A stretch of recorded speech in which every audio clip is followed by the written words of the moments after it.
Here you can see 3 lines that are covered with straw, and in these lines I planted zucchinis, the courgettes, and they are starting to grow. They are getting the grip in the ground, getting bigger.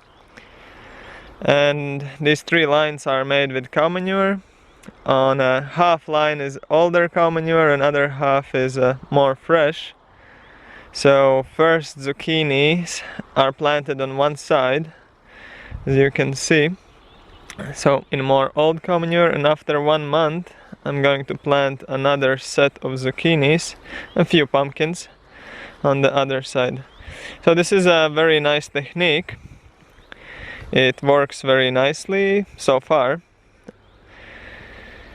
and it didn't take much effort because we just delivered a pile of cow manure right here, and then we distributed it, made into lines, and covered with straw, planted zucchini, planted the courgette, and nothing else. So it's a very simple, very fast way how to start a garden.